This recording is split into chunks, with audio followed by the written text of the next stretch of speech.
Assalamualaikum warahmatullahi wabarakatuh. Waalaikumsalam warahmatullahi wabarakatuh. Alhamdulillah. Alhamdulillah hamdan katsiran thayyiban barakan fihi kama yuhibbu rabbuna wa yarda. Wa asyhadu an la ilaha illallah wahdahu la syarikalah. Wa asyhadu anna Muhammadan abduhu wa rasuluhu la nabiyya ba'da ma ba'du. Ini adalah sesi keempat dari daurah kita menjelaskan kitab Manhajul Haq, dan pada kesempatan hari ini kita akan kembali melanjutkan pembahasan kita, dan sekarang kita sampai kepada bait yang ke-27. Bait yang ke-27. Betul ya? 27 ya? Kita masuk ke bait yang ke-27.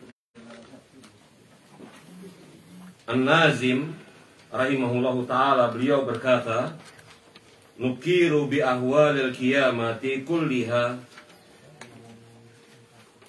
wa mashtamalathu, dan kita meyakini peristiwa-peristiwa yang terjadi pada hari kiamat secara keseluruhan. Kita meyakini peristiwa-peristiwa yang terjadi pada hari kiamat secara keseluruhan. Dan kita mempersaksikan segala yang ada di negeri keabadian. Dan kita mempersaksikan segala yang ada di negeri keabadian. Bait yang ke-27 ini, sebagaimana jelas nampak terang benderang, membahas tentang keimanan kepada hari akhir. Keimanan kepada hari akhir. Ya. Yang disebutkan bahwasanya seorang muslim dia wajib beriman kepada hari akhir. Dan beriman kepada hari akhir salah satu dari 6 rukun iman. Apa yang dimaksud hari akhir, atau sejak kapan dimulai hari akhir? Bisa kita lihat di sana 6 baris dari bawah pada halaman yang ke-47. Wa umur bada'an min fitnatil qabri fa azabihi wa na'imihi. Ketemu yang saya baca? Hari akhir itu dimulai pada saat adanya pertanyaan di dalam kubur. Jadi yang dimaksud hari akhir, ya, maka dimulai kapan? Semenjak adanya fitnah atau pertanyaan di dalam kubur. Maksud fitnah di sana adalah pertanyaan. Pertanyaan yang ditanyakan oleh malaikat Munkar dan Nakir kepada penghuni kubur.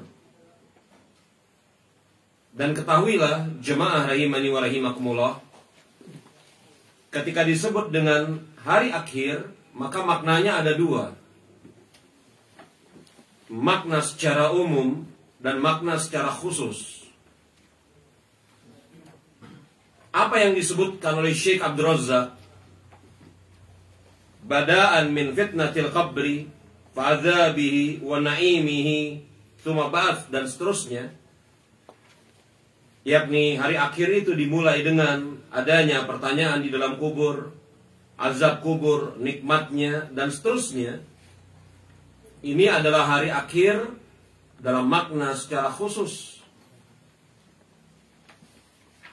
yang menimpa atau akan dihadapi oleh orang per orang. Jadi hari akhir dalam makna secara khusus antara saya dengan Anda itu berbeda. Kapan kemudian malaikat Munkar dan Nakir bertanya kepada penghuni kubur, maka sejenak setelah kemudian jasad tersebut dikuburkan. Iya kan?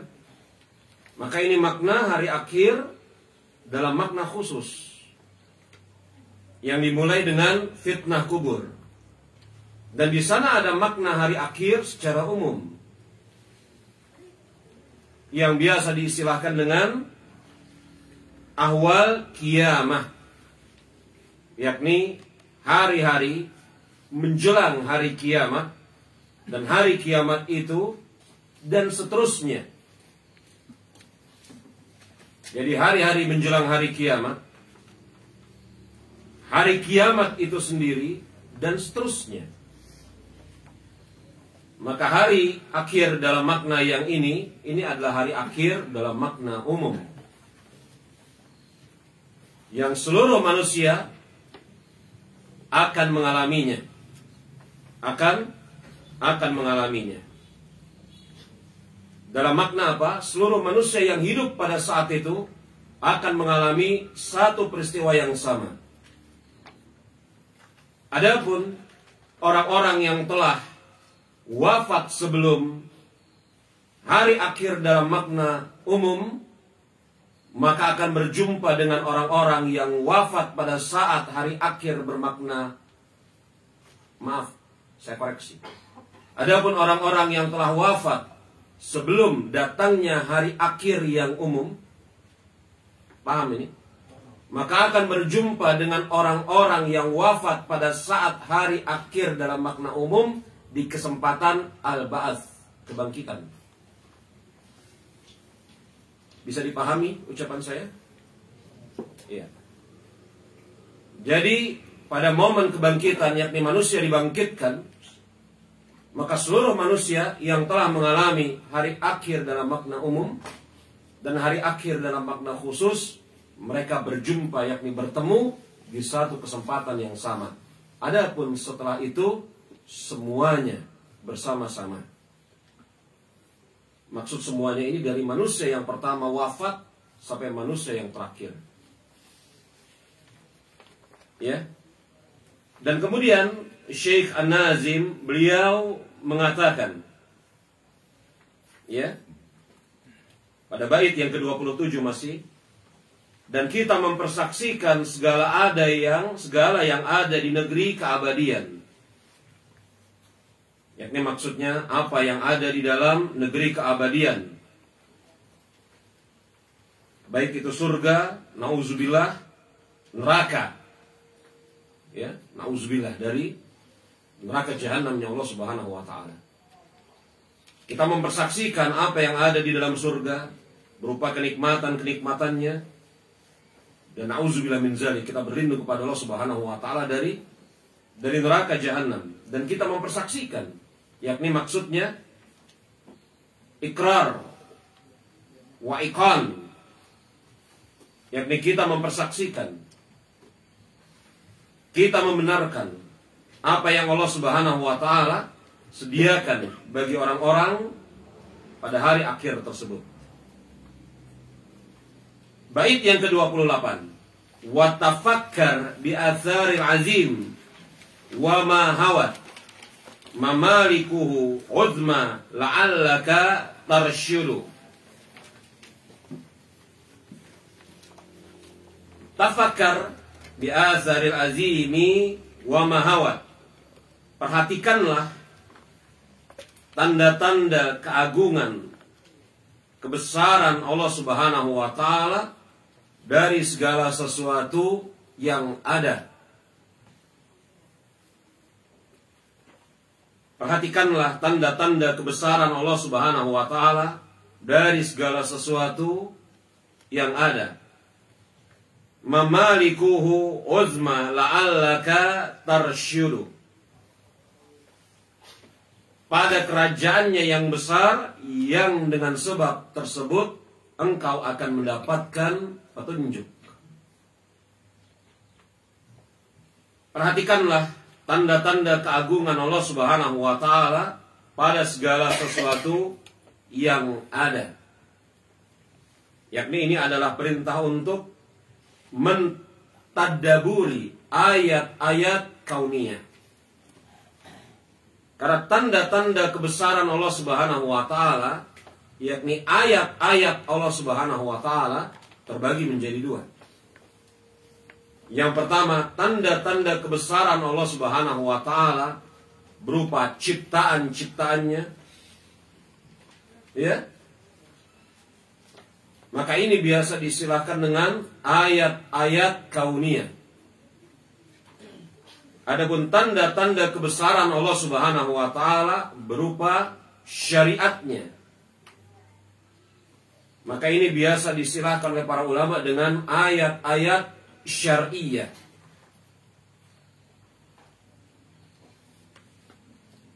Yang diucapkan oleh An-Nazim di dalam bait yang ke-28 ini adalah ajakan untuk memperhatikan tanda-tanda kebesaran Allah Subhanahu wa taala dari segala sesuatu yang ada.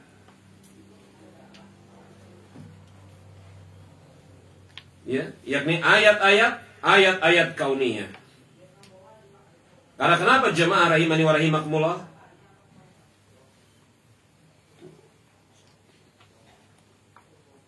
Empat baris dari bawah bait yang ke-28 dikatakan oleh Syekh Abdul Razak, haza tafakkur lil mu'min ziyadatun fil iman. Ketemu yang saya baca? Haza tafakkur lil mu'min ziyadatun fil iman. Ketemu yang kita baca ya? Karena mentafakuri, yakni mentadaburi ayat-ayat kauniyah Allah Subhanahu wa taala, ini merupakan salah satu di antara hal yang menyebabkan iman seorang hamba bertambah. Iya. Jadi di antara manfaat tafakkur, memperhatikan ayat-ayat kauniyah, yakni dengan sebab itu akan menambah keimanan seorang hamba. Kemudian An-Nazim mengatakan, mamalikuhu uzma la'allaka tarshudu. Di kerajaannya yang besar, semoga dengannya engkau mendapatkan petunjuk. Jadi fungsi dari tafakkur, memperhatikan ayat-ayat kauniyah Allah Subhanahu wa taala, adalah agar kemudian menambah keimanan kita, dan dengan sebab itu Allah Subhanahu wa taala memberikan kepada kita hidayah dalam berbagai macam bentuknya. Sebagaimana kita katakan ya, pada pembahasan di kesempatan kemarin, hidayah itu ada 3 macam. Hidayah irsyad, hidayah taufik, dan hidayah sabat. Maka ketika seseorang memperhatikan ayat-ayat kauniyah Allah Subhanahu wa taala, yang diharapkan darinya adalah bertambahnya keimanan, dan sekaligus dia mendapatkan hidayah dari berbagai macam bentuknya. Maka jangan heran apabila ada orang-orang kafir yang memperhatikan ayat-ayat kauniyah Allah Subhanahu wa taala, Allah Subhanahu wa taala masukkan taufik ke dalam hati mereka, yang dengan sebab itu mereka memeluk agama Islam. Betul?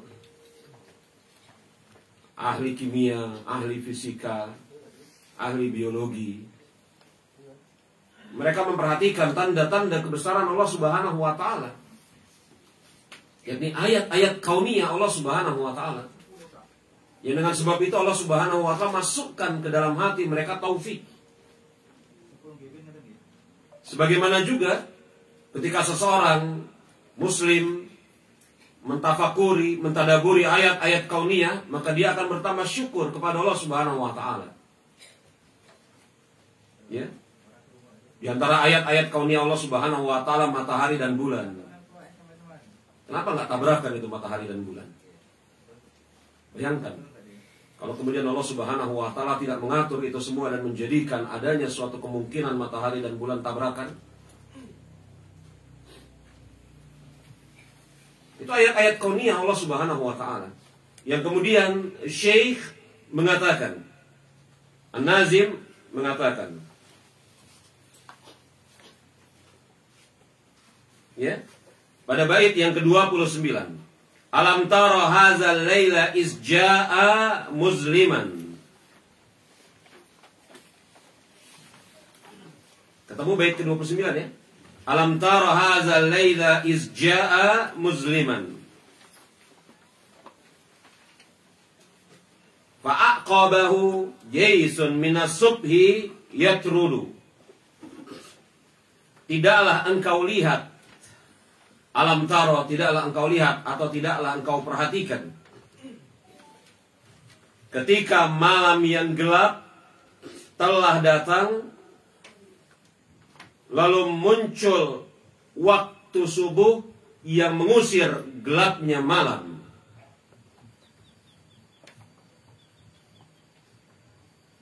Tidaklah engkau perhatikan ketika malam yang gelap telah datang, lalu kemudian muncul waktu subuh. Fa'aqabahu jaysun. Muncul pasukan subuh, yakni waktu subuh, yang kemudian mengusirnya, yakni dengan datangnya waktu subuh, hilang kegelapan malam, berangsur-angsur. Ini adalah salah satu di antara tanda-tanda kebesaran Allah Subhanahu wa Ta'ala. Gelapnya malam berganti dengan siang, diawali dengan waktu subuh. Bayangkan kalau dari malam tiba-tiba langsung siang terang benderang seperti ini, betapa kagetnya kita ketika bangun dari tidur. Betul tak? Antum pernah merasakan lagi tidur tiba-tiba kemudian disorot sama sinar lampu yang sangat terang muka antum? Lagi tidur ini, lagi tidur kemudian muka antum disenter. Kira-kira gimana? Allah Subhanahu wa Ta'ala Maha Kuasa, dijadikan perpindahan dari waktu malam ke waktu siang itu betul-betul pelan-pelan. Pelan-pelan. Enggak tiba-tiba kemudian dari malam langsung terang. Dari terang kayak gini langsung gelap. Ada transisi. Datang pasukan waktu subuh. Yang dengan sebab subuh tersebut terhalaulah kegelapan malam berangsur-angsur. Iya. Lihat jemaah rahimani wa rahimakumullah. Makanya Allah Subhanahu wa Ta'ala berfirman di dalam surat Yasin ayat yang ke-38. Yakni 7 baris dari bawah. Betul ya? Yasin itu ya. Ayat yang ke-38. Bahwasanya malam dan siang itu tidak bertemu. Ada pergantian waktu antara malam dengan siang. Kita lihat surat Yasin ayat yang ke-38. 38, 37, 38. Ya. Allah Subhanahu wa Ta'ala berfirman dalam surat Yasin ayat ke-37, 38. Wa ayatul lahum lailu naslahum minhun nahara fa izahum muzlimun. Wasyamsu tajri li mustaqarril laha. Zalika taqdirul azizil alim. Apa kata Allah Subhanahu wa Ta'ala? Dan di antara satu tanda kebesaran Allah bagi mereka adalah malam. Kami tanggalkan siang dari malam, maka seketika itu juga mereka berada di dalam kegelapan. Dan matahari berjalan di tempat peredarannya. Nggak bertemu tempat peredaran matahari dengan bulan. Bayangkan coba. Demikianlah ketetapan Allah Subhanahu wa Ta'ala yang maha perkasa lagi maha mengetahui. Kita lanjut pada bait yang ke-30. Ta'ammal bi'arja'is sama'i jami'iha kawakibuha wa qadatun tataraddadu. Perhatikanlah sudut-sudut langit tersebut secara keseluruhannya, maka di sana ada bintang-bintang yang cahayanya terang menerang, yang cahayanya terang menderang lagi menyebar. Ta'amal bil arja'is samai jami'iha. Perhatikanlah, yakni ujung-ujung langit, sudut-sudut langit keseluruhannya, maka di sana kalian akan menjumpai apa? Bintang-bintang yang cahayanya terang benderang.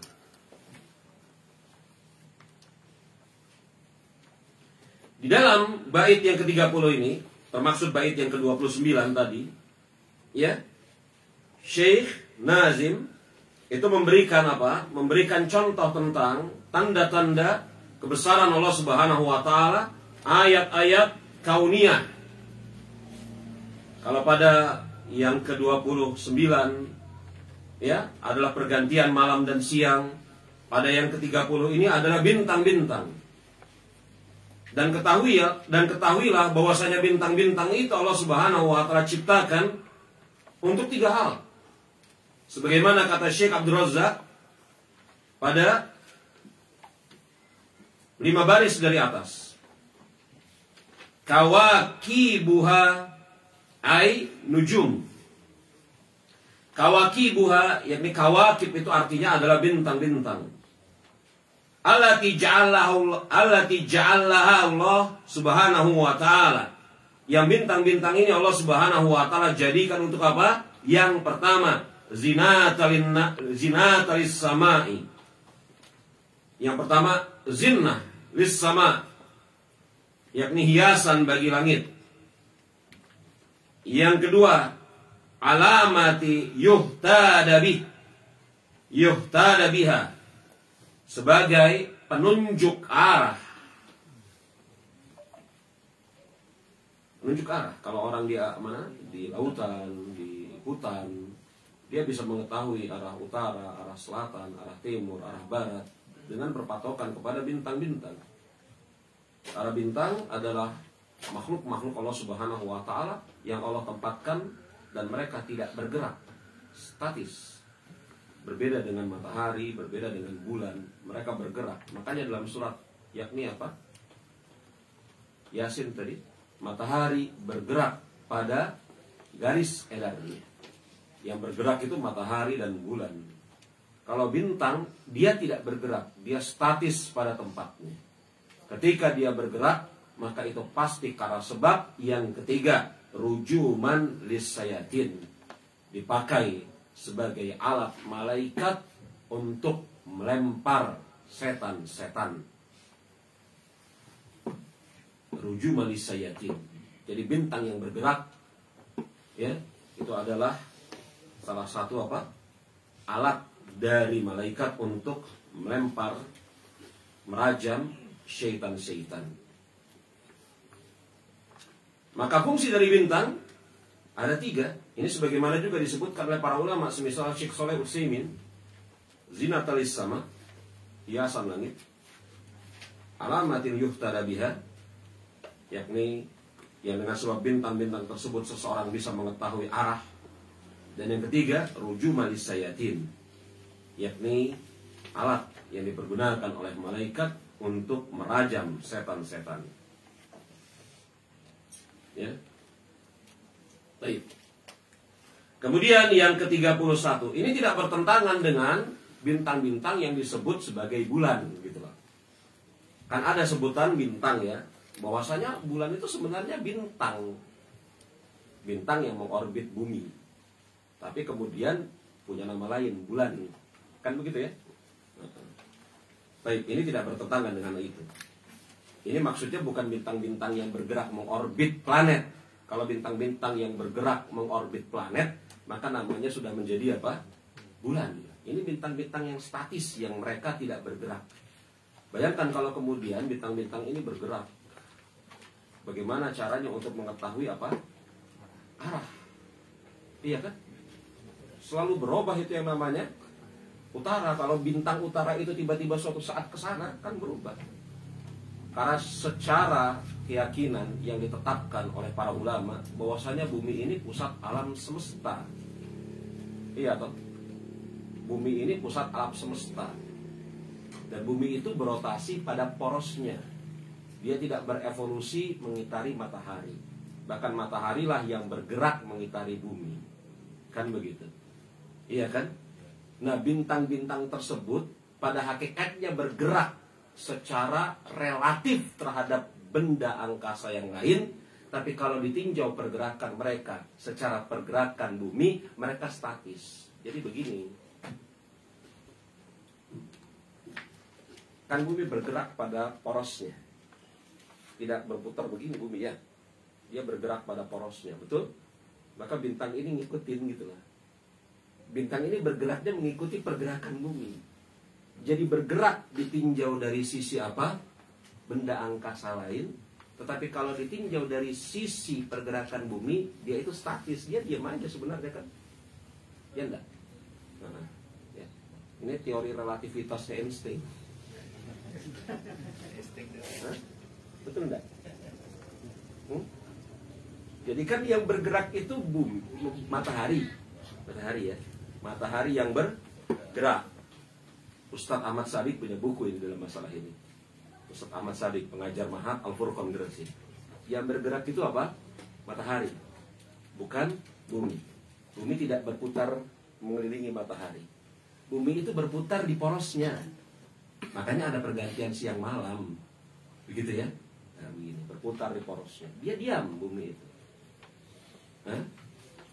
Bintang-bintang yang menjadi yang menjadi penunjuk arah ini bergerak juga sebenarnya apabila kemudian direlatifkan kepada benda-benda angkasa lain, betul. Tetapi kalau direlatifkan kepada kalau direlatifkan kepada bumi, dia tidak bergerak, dia diam saja. Jadi bumi ini misalnya utara di sini, bintang utara di sini. Pas utaranya ini berputar begini, yang utaranya juga bintangnya ngikutin. Begitu ya? Bisa dibayangin nggak? Bisa ya? Kalau ada global lucu nih. Tapi jadi geografi pembahasan ini. Nah, jadi tidak bertentangan penyebutan bahwasanya bintang-bintang itu bergerak di dalam Al-Quran dan ucapan para ulama dengan perkataan bahwasanya bintang itu merupakan penunjuk arah. Karena ada sebagian teman-teman yang bingung, Ustadz, kalau bintang merupakan petunjuk arah dan dikatakan di dalam kesempatan yang lain dia bergerak, berarti arahnya pindah-pindah dong utaranya? Jawabannya tidak. Dia bergerak ditinjau dari sudut lain, tapi kalau ditinjau dari bumi dia tetap aja di situ gitu loh. Ah, begitu kan? Yaitu pembahasan apa? Teori relativitas Einstein sekaligus juga geografi. Baik. Tanda kebesaran Allah coba. Bumi berputar pada porosnya, itu bintang gak ngebut duluan gitu loh. Bayangkan coba kalau bintangnya ngebut duluan. Ya, dia tetap aja arah utara di sana utara. Jadi kalau misalnya ada suatu bintang orang utaranya di sana, maka sampai kapanpun dia di sana. Walaupun secara tinjauan benda planet yang lain dia bergerak, tetapi ditinjau oleh sisi kita dia diam di situ. Betul kan? Oh iya. Ya, begitulah kira-kira. Gimana cara senteranginnya? Ya kayak gitulah. Ya. Hah? Ya. Tanya sama anak yang belajar geografi. Bait yang ke-31. Ya. Bait yang ke-31. Alaisa lihaza muhdisun muttasarrifun hakimun alimun wahidun mutafarridu. Saya koreksi, mutafarridu. Alaisa lihaza muhdisun mutasarrifun. Tidakkah semuanya ini menunjukkan apa? Al-muhdis, adanya yang mencipta, al-mutasarrif, adanya yang mengatur.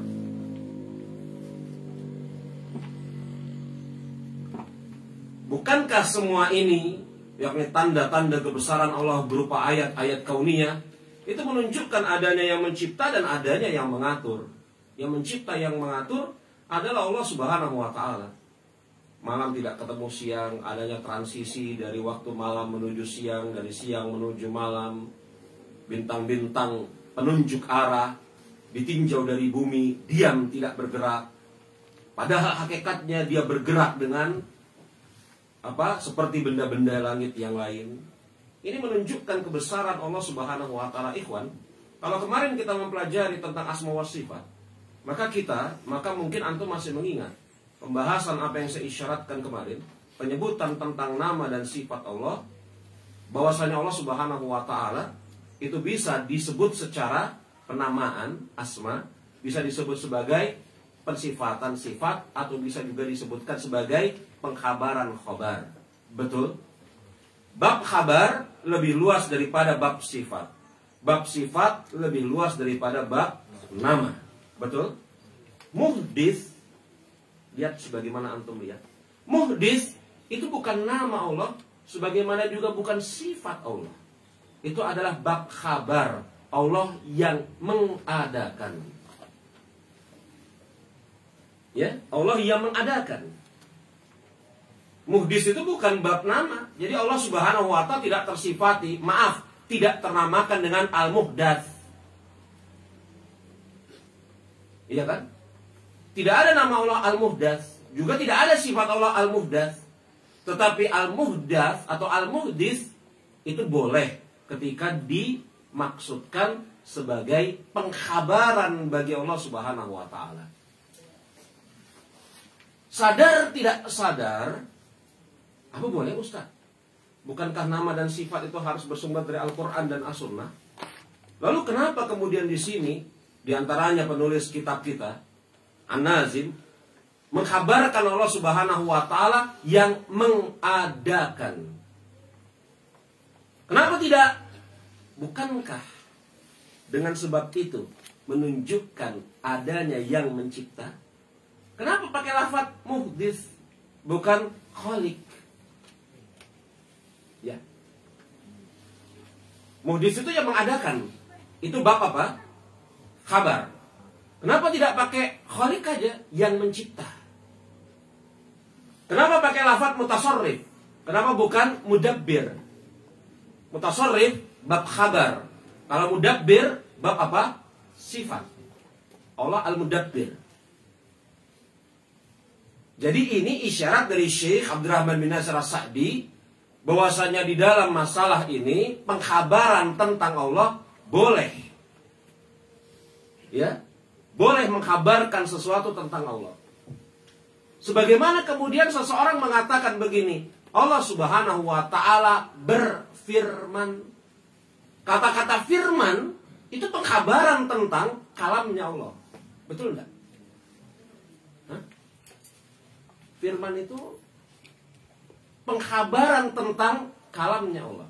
Sebagaimana Imam Ahmad rahimahullahu ta'ala mengatakan Allahu fi jihad. Allah itu ada di satu arah. Iya kan? Tidak di setiap arah. Sebagaimana kemudian Imam Ahmad juga ketika mengatakan bahwasanya manusia hamba tidak bersatu dengan Allah, ba'in an khalqihi, terpisah dari makhluknya. Apa kata Imam Ahmad? Jihad, di satu arah. Yakni Allah Subhanahu wa ta'ala berada di satu arah. Sebagaimana Allah Subhanahu wa ta'ala ba'in an khalqihi, terpisah dari makhluknya. Jihad dan ba'in itu bukan nama, juga bukan sifat Allah Subhanahu wa ta'ala. Iya, bukan nama, bukan sifat, tetapi pengkhabaran tentang Allah Subhanahu wa ta'ala, bahwasanya Allah Subhanahu wa ta'ala tidak di setiap arah, tetapi ada di satu arah. Iya toh? Sebagaimana juga pengkhabaran bahwasanya Allah Subhanahu wa ta'ala tidak bersatu dengan makhluknya, tetapi ba'in, berpisah dengan makhluknya. Jadi Ahlussunnah wal Jamaah memperbolehkan pengkhabaran Allah Subhanahu wa ta'ala, ya, tidak dari nama, tidak dari sifat. Boleh. Boleh. Tapi kemudian para ulama, semoga Allah Subhanahu wa ta'ala merahmati mereka semua, ya, ketika menyebutkan misalnya mensyarah ucapan Imam Ahmad, Allahu fi jihad, Allah itu berada di satu arah, betul? Maka kemudian mereka mengatakan harus ditafsir jihadnya itu apa. Kalau jihadnya itu fil ulu diterima, tetapi kalau jihadnya di depan, di belakang, di kanan, di kiri, di bawah, ini ditolak. Begitu ya. Ini antum bisa dapatkan misalnya pembahasan ini kalau kemudian kita membahas misalnya kitab Ushul Sunnahnya Imam Ahmad. Imam Ahmad mengatakan dalam Ushul Sunnah bahwasanya Rabb kita tabaraka wa ta'ala ba'in an khalqihi, berpisah. tidak bersatu dengan makhluknya. Nah, lafadz muhdits dengan mutasarrif ini adalah pengkhabaran tentang Allah Subhanahu wa taala. Boleh-boleh saja. Tidak mengapa dan ini tidak melanggar ketentuan syariat. Nama dan sifat harus bersumber dari Al-Qur'an maupun As-Sunnah. Sedangkan pengkhabaran tentang Allah maka boleh dengan bahasa apa saja asalkan bahasa-bahasa tersebut tidak mengandung makna kekurangan atas Allah Subhanahu wa taala. Ya. Jadi dikatakan, tidakkah semua itu menunjukkan adanya pencipta dan pengatur yang maha bijaksana dan maha mengetahui lagi maha esa. Mutafarrid itu maha esa, maha bersendirian. Lihat itu. Hakim, jelas hakim. Itu nama dan sifat Allah, betul? Alim, jelas nama dan sifat Allah. Wahid, mutafarrid itu al-fard, sendirian. Apa kalau Subhanahu wa ta'ala dinamakan dengan al-fard? Tidak. Ada nama Allah al-fard? Tidak. Ada sifat Allah al-fard? Tidak. Kalau tunggal satu dalam nama dan sifat Allah disilakan dengan apa? Bahasa Arabnya apa? Nama dan sifat Allah. Al-Wahid atau Ahad, betul? Makanya ada Abdul Wahid. Mutafarrid ini pengkhabaran tentang Allah Subhanahu wa taala bersendirian.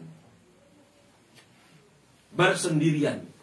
Mutafarrid itu bersendirian. Hakim, alim, wahid itu nama dan sifat Allah. Sedangkan mutafarrid bersendirian itu pengkhabaran tentang Allah Subhanahu wa taala. Makanya kadang-kadang datang pertanyaan, bolehkah kemudian menyebut Allah Subhanahu wa taala dengan sebutan-sebutan semisal apa? Kanjeng Gusti gitu ya. Betul? Bolehkah? Saya punya tulisan. Gusti Allah, ya. Saya punya tulisan dalam masalah itu. Saya tulis mungkin 10 atau 15 tahun yang lalu, antum bisa akses di akun Facebook saya. Bolehkah menyebut atau memanggil Allah Subhanahu wa taala dengan Gusti Allah? Gusti itu jelas bukan nama, bukan sifat Allah. Gusti bahasa kita lokal, betul, Indonesia sekali, betul?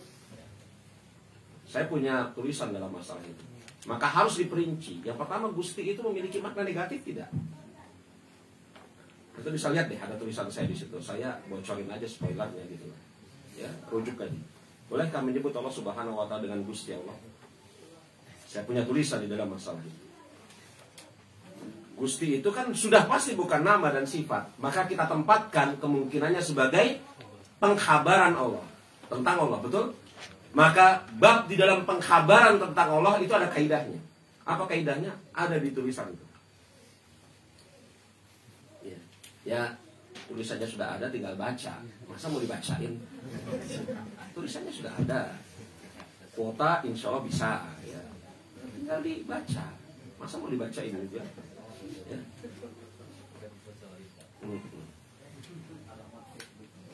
Ya? Apa tuh?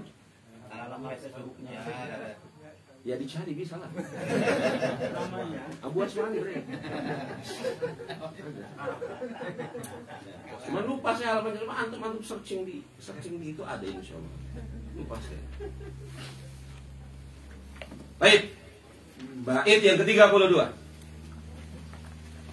Bala walazi bihaqi atqana sun'aha wa auda'aha asrarullah tashhadu. Tentunya, yakni bala di sini merupakan jawaban atas apa? Alaysa. Ya. Kenapa nggak dijawab na'am? Na'am artinya apa? Iya juga. Kalau bala, betul. Na'am, betul. Kenapa nggak dijawab na'am? Ayo. Kenapa pakai kata-kata bala? Ya biar cocok ustadz syairnya. Nggak begitu. Kalau pertanyaannya itu bersifat negatif, bukankah, tidakkah? Maka yang benar jawabannya bala. Alastu birabbikum? Qalu bala syahidna. Nah, bukankah aku ini adalah Tuhan kalian? Maka jawabannya bala. Betul, kami bersaksi. Jadi kalau pertanyaannya itu bersifat negatif, jawabannya bukan na'am, tetapi bala. Ini bocoran dalam ilmu lugah. Ini bahasa, ya. Tidakkah hari ini datangnya? Tidakkah hari ini? Maaf, tidakkah hari ini adalah hari Ahad? Maka jawabannya bukan na'am, tapi bala. Ya. Kalau pertanyaannya itu datang dalam bentuk kalimat negatif, maka jawabannya bala. Alastu birabbikum? Bukankah aku adalah Tuhan kalian? Maka tidak datang jawabannya qalu na'am syahidna, bukan qalu bala syahidna. Bala jawab. Lihat itu. Bala jawabun, jawab. Jawaban atas apa? Jawaban atas alaisa. Nah, begitu ya. Jadi bait yang ke-32 ini bala. Betul. Jawabun, jawaban. Jawaban atas apa? Alaisa. Bala walazi bihaqi atqana sun'aha. Betul. Benar. Demi Allah yang telah mengadakan makhluk-makhluknya dengan sempurna. Yang telah mengadakan atau menciptakan makhluk-makhluknya dengan sempurna. Wa auda'aha asrarullah tashhadu. Dan padanya ada asrar. Asrar itu rahasia-rahasia yang mendalam, yang hendaknya kita persaksikan, kita benarkan.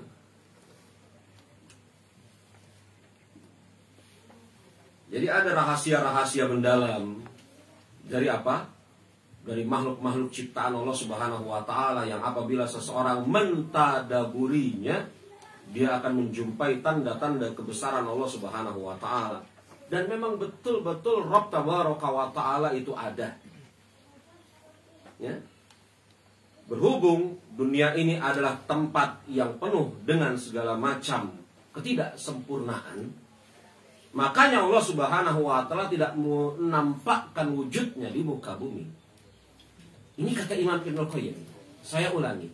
Berhubung bumi ini adalah tempat yang penuh ketidaksempurnaan. Betul ya? Makanya Allah Subhanahu wa ta'ala tidak menampakkan wujudnya di muka bumi. Tetapi Allah Subhanahu wa ta'ala berikan tanda-tanda kebenaran keberadaannya di muka bumi. Nah, begitu. Jadi tanda-tanda kebenaran bahwasanya Allah Subhanahu wa ta'ala itu betul-betul ada, Allah Subhanahu wa ta'ala tebarkan di muka bumi.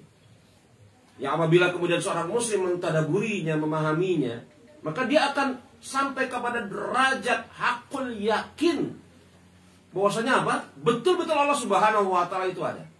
Ada buku yang bagus sekali yang disusun oleh Imam Ibnul Qayyim al-Jauziyah dalam masalah ini. Antum bisa lihat mundur halaman ke-48, Miftah Daris Sa'adah. Ini buku bagus sekali. Kunci-kunci pintu, kunci-kunci dari apa? Kampung yang penuh dengan kebahagiaan. Itu 1, 2, 3. Miftah Daris Sa'adah. Itu lihat tuh, halaman ke-48, 3 baris dari bawah. Qala Ibnu Qayyim fi Miftah Daris Sa'adah. Berkata Imam Ibnu Qayyim dalam Miftah Daris Sa'adah. Ini buku Imam Ibnu Qayyim. 1 jilid tebal yang diterjemahkan dalam terjemahan Indonesia menjadi 3 jilid, yang menjelaskan tentang ayat-ayat kauniyah Allah Subhanahu wa ta'ala. Ya. Jadi kalau antum pengen mendapatkan penjelasan yang mencukupi tentang tanda-tanda kebesaran Allah, terutama ayat-ayat kauniyah Allah, salah satu rujukan yang terpenting dalam masalah ini adalah buku Miftah Daris Sa'adah. Iya. Kita lanjut kepada bait yang ke-33. Ya, wa fil ardi ayatun liman kana muqinan wa ma tanfa'u ayatu man kana yajhadu. Bait yang ke-33, betul? Dan di bumi ada tanda-tanda bagi orang yang yakin. Adapun bagi orang-orang yang tidak yakin, maka tanda-tanda tersebut tidak berguna. Saya ulangi terjemahannya. Dan di bumi ada tanda-tanda atas orang-orang yang yakin. Dan tanda-tanda tersebut tidak berguna atas orang yang mengingkari.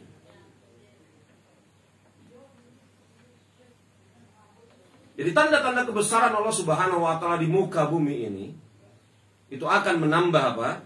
Menambah keyakinan orang-orang yang yakin. Iya. Orang-orang yang yakin akan kebesaran Allah Subhanahu wa taala ketika dia memperhatikan tanda-tanda ayat-ayat kauniyah Allah, maka akan bermanfaat hal tersebut. Ini sebagaimana Allah Subhanahu wa taala berfirman di dalam surat Az-Zariyat ayat yang ke-20, "Wa fil ardi ayatul lil mukminin."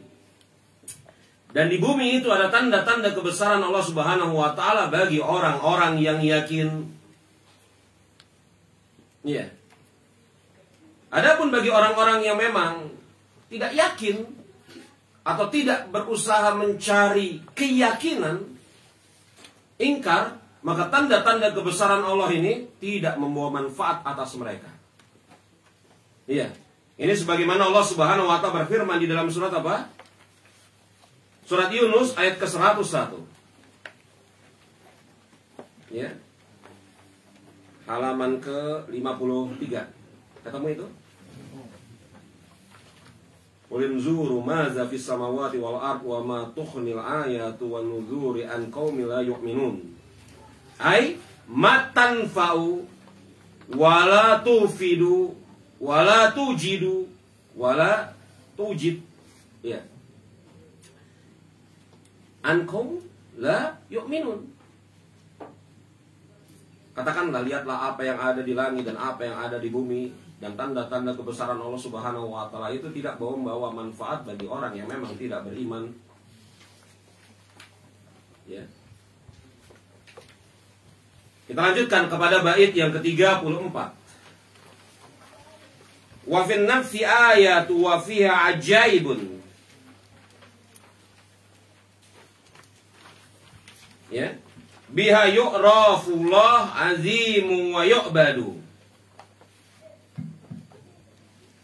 Jadi setelah manusia kemudian seorang muslim diajak untuk memperhatikan tanda-tanda kebesaran Allah Subhanahu wa taala yang ada di luar dirinya. Itu dari bait keberapa tadi? Bait ke-28, 29, 30 terus sampai 33, betul? Maka pada bait yang ke-34 ini An-Nazim penulis mengajak manusia, kaum muslimin, untuk memperhatikan tanda-tanda kebesaran Allah Subhanahu wa taala pada diri kita sendiri. Memperhatikan tanda-tanda kebesaran Allah Subhanahu wa taala pada diri kita sendiri. Tidak diragukan lagi, dari seluruh ciptaan Allah yang paling bagus, paling utama, paling kompleks adalah manusia. Iya kan? Tidak diragukan lagi bahwasanya dari seluruh ciptaan Allah, maka yang paling bagus, paling kompleks adalah manusia. Maka tanda kebesaran Allah, ayat kauniyah yang paling besar itu sebenarnya bukan matahari. Hah? Oh, besar Ustaz wujudnya. Iya, wujudnya besar. Tapi yang paling besar yang menunjukkan bahwasanya Allah Subhanahu wa taala itu memang betul-betul ada kuasa dan sekian dan seterusnya, itu diri kita sendiri bahkan.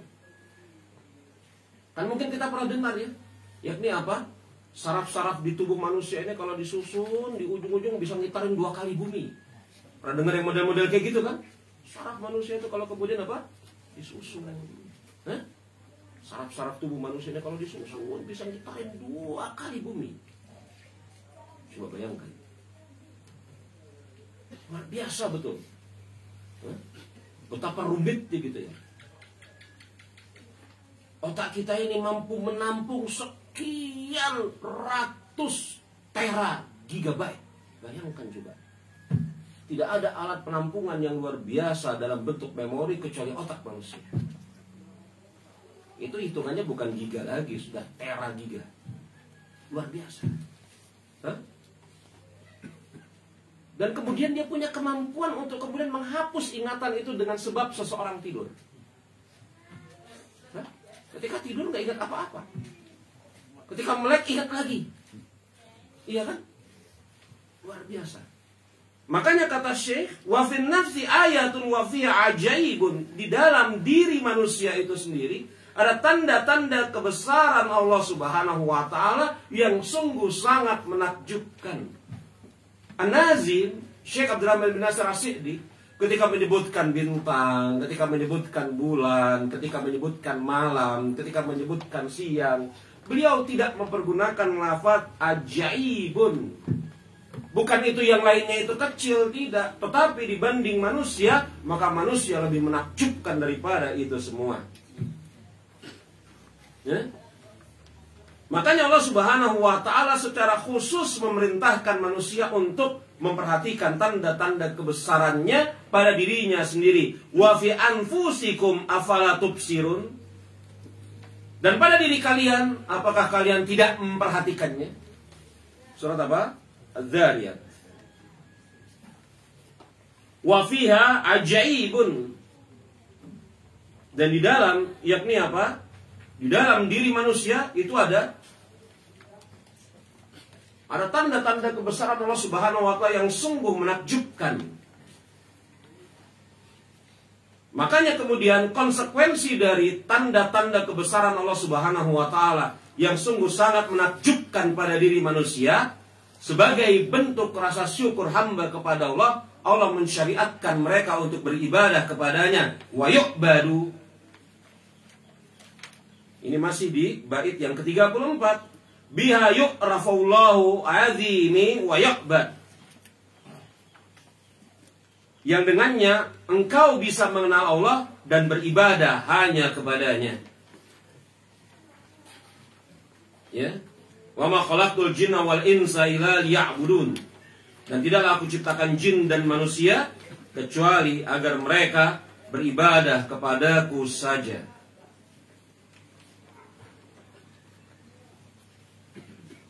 Ada kalimat yang bagus sekali ikhwan. Antum lihat halaman ke-54. Ini kalimat luar biasa. Saya ketika membaca kalimat ini betul-betul ya. Lihat ini. Wa yu'badu. Ketemu? Wa yu'badu. Satu baris dari atas. Dan Allah Subhanahu wa taala ciptakan manusia untuk beribadah kepadanya. Dalilnya maklum, wa ma khalaqtul jinna wal insa illa liya'budun. Ai wa tadullu ala wujubi ifradihi bil ibadati. Yakni manusia itu diciptakan oleh Allah Subhanahu wa taala dengan segala macam kesempurnaan yang dimiliki oleh manusia. Itu menunjukkan dalil atas wajibnya hamba beribadah hanya kepada Allah Subhanahu wa taala saja. Wa qala Qatadah. Ketemu yang saya baca? Wa qala Qatadah. Perhatikan ucapan ini. Man tafakkar fi khalqin nafsihi alama annahu innama luyinat mafasiluhu lil ibadati. Man tafakkar. Siapa yang berpikir? Fi khalqin nafsihi. Siapa yang berpikir? Atau siapa yang merenungi proses penciptaan dirinya. Alama, taulah dia, annahu, bahwasanya dirinya, innama, sesungguhnya, luyinat, dilunakkan persendiannya, mafasiluhu lil ibadah, agar dia bisa menegakkan ibadah kepada Allah Subhanahu wa taala. Artinya, berkata Qatadah, siapa yang memperhatikan proses penciptaan dirinya, maka dia akan mengetahui alasan mengapa persendiannya ini lunak, agar bisa beribadah kepada Allah Subhanahu wa taala. Kenapa persendian kita ini lunak, ikhwan? Bisa begini, agar bisa takbir. Coba kalau persendian kita ini kaku, gimana takbirnya? Coba kalau kemudian ini punggung kita kaku, nggak bisa kita ruku, nggak bisa kita sujud. Ini ucapan Imam Qatadah bin Da'amah As-Sadusi. Siapa memperhatikan proses penciptaan Allah Subhanahu wa taala pada dirinya, bahwasanya Allah Subhanahu wa taala menjadikan sendi-sendinya ini bisa bergerak, nggak kaku. Ini untuk memudahkan mereka agar bisa beribadah kepada Rabb-nya Tabaraka wa taala. Antum bayangin kalau lidah antum kaku. Gimana cara berzikir kepada Allah Subhanahu wa taala? Bayangkan kalau tangannya kaku, gimana cara takbir? Gimana kalau kemudian punggungnya kaku? Kakinya kaku, gimana cara ruku? Gimana cara sujud? Maka semua persendian ini Allah Subhanahu wa taala jadikan dia, yakni apa? Bukan lemah, enggak kaku, lunak, luyinat, kata Imam Qatadah. Agar kemudian hamba itu bisa mengetahui semua ini Allah Subhanahu wa taala lunakkan, agar dia bisa mewujudkan peribadahan kepada Allah Subhanahu wa taala. Man tafakkar fi khalqin nafsi ala ma'annahu innama luyinat mafasiluhu lil ibadati. Mafasiluhu itu persendian-persendiannya, yakni apa? Mafasil itu yang menyambung antara tulang ke tulang. Sendi ya. Ini kan tulang, ini tulang, betul? Ada yang menyambung, apa namanya, sendi ya. Ini kan tulang ada yang menyambung. Betul? Sendi. Allah lunakkan, luyinat mafasiluhu. Allah lunakkan ini yang menyambung antara tulang-tulangnya. Ya? Agar memudahkan seorang hamba menegakkan peribadatan pada Allah Subhanahu wa taala. Bagus sekali ucapan Imam Qatadah bin Da'amah As-Sadusi. Luar biasa. Alamnya ulama. Iya. Kita lanjut pada bait yang ke-35. Laqad qamatil ayatu tashhadu annahu ilahun azimu fadluhu laisa yanfadu. Bait yang ke-35. Telah tegak segala tanda yang menunjukkan bahwa Dia adalah Allah, sesembahan yang agung, yang tidak akan habis keutamaannya. Laisa yanfadu, tidak akan habis keutamaannya. Siapa telah tegak, laqad qamati, telah tegak, ya, telah tegak segala tanda yang menunjukkan bahwa ilahun azimun, dia adalah ilah yang azim, yang besar, agung. Fadluhu, yang keutamaannya laisa yanfadu, tidak akan habis. Keutamaannya, kemuliaannya, keagungannya tidak akan habis. Tidak akan habis. Iya.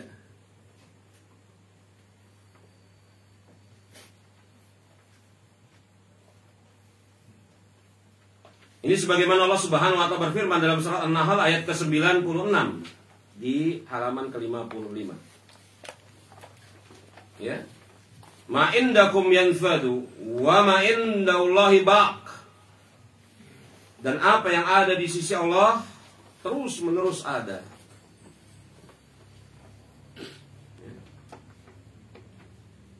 Dan apa yang dan apa yang ada di sisi kalian akan sirna, dan apa yang ada di sisi Allah akan terus menerus ada. Saya koreksi, saya kurang menerjemahkan yang di depan tadi. Ma indakum yanfadu, apa yang ada di sisi kalian suatu saat akan sirna. Wa ma indallahi baq, dan apa yang ada di sisi Allah akan senantiasa ada. An-Nahl ayat ke-90 96. Iya.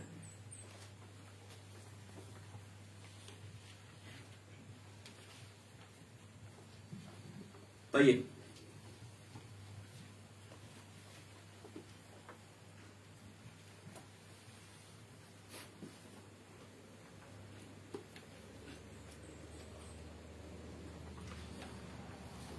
Kemudian Syekh Abdul Razak, ya, Anda bisa lihat ini di atasnya nih, di mana di halaman ke-55. Ya. Wa yamuru katsirun minan nasi. Ketemu yang saya baca? Dua baris dari atas. Ya. Dan kita jumpai banyak sekali manusia ala hazil ayati wa hum anha ghafilun. Dan kita jumpai banyak sekali manusia terhadap tanda-tanda kebesaran Allah Subhanahu wa taala ini mereka lalai. Dari tanda-tanda kebesaran Allah Subhanahu wa Ta'ala ini mereka lalai, mereka tidak memperhatikan, mereka tidak mentadaburi, mereka tidak mentafakuri. Padahal apa? Tanda-tanda kebesaran Allah Subhanahu wa Ta'ala ini mereka lihat dengan mata-mata mereka. Walayan faun, akan tetapi yang mereka lihat ini tidak membawa manfaat atas diri mereka. Ya. Betapa banyak kita jumpai manusia terhadap tanda-tanda kebesaran Allah Subhanahu wa Ta'ala ini, ya mereka lalai. Padahal mereka lihat dengan mata mereka, akan tetapi apa yang mereka lihat tidak membawa manfaat atas diri mereka.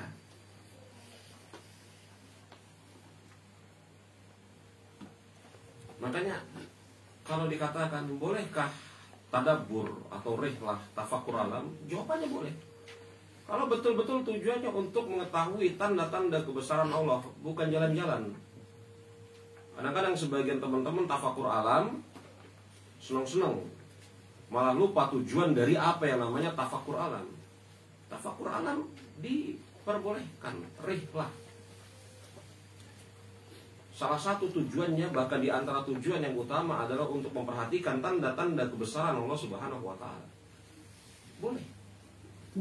Ada sebagian orang yang kemudian melakukan tafakur alam, tetapi kemudian apa? Ya cuman hanya sekedar bersenang-senang, jalan-jalan.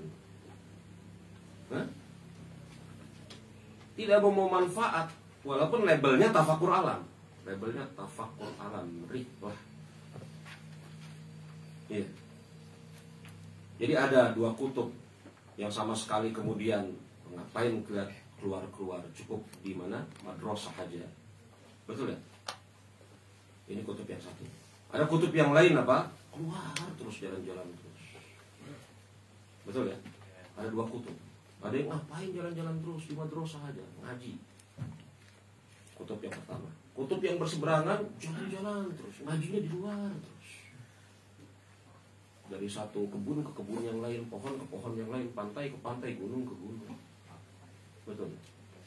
Ini dua keadaan apa? Dua keadaan yang satu di sini, satu di ujung yang lain.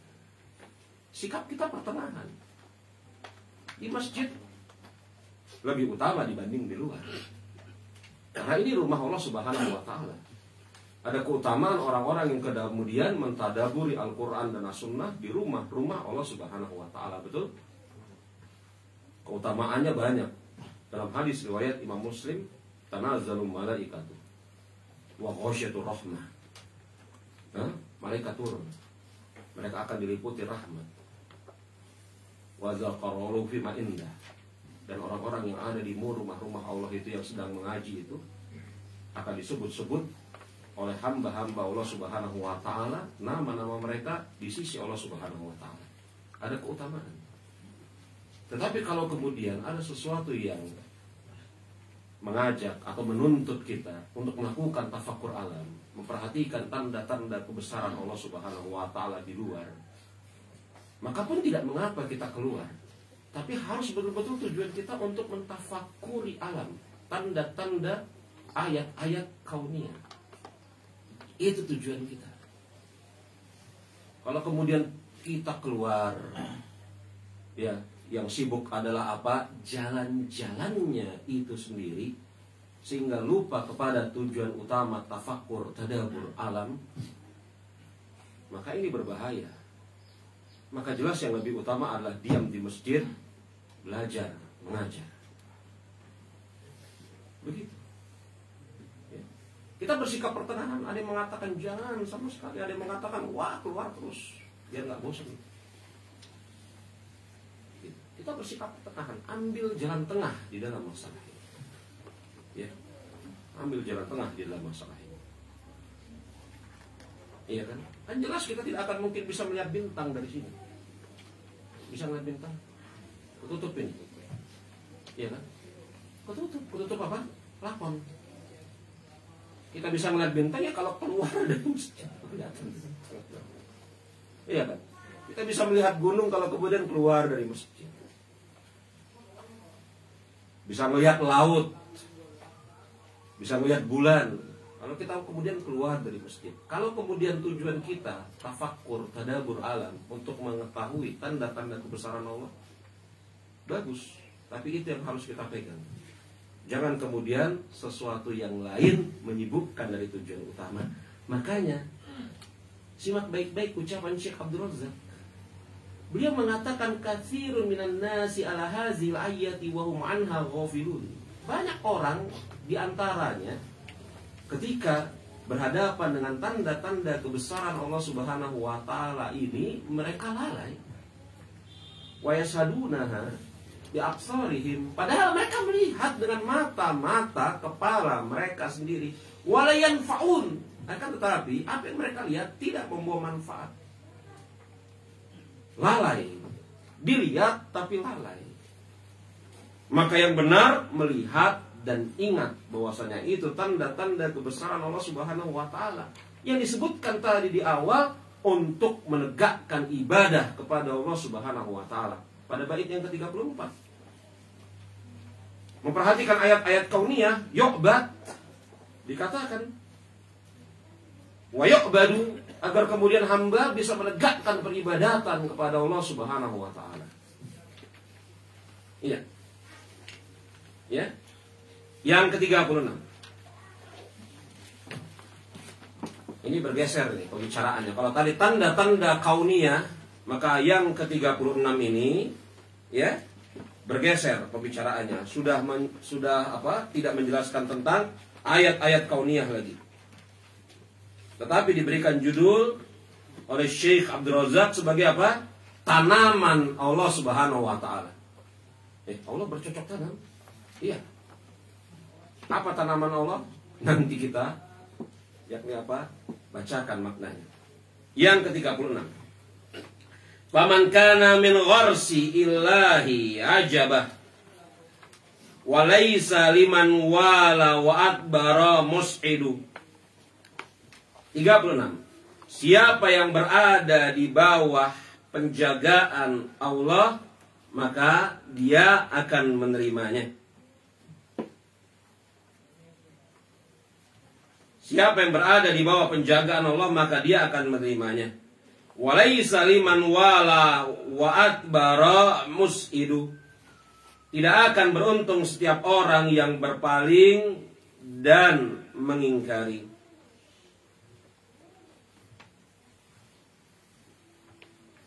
Ya.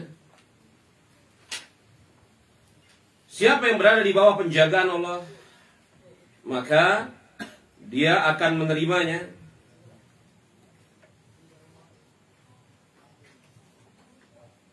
Dan siapa, namun tidak akan beruntung setiap orang yang berpaling dan mengingkarinya.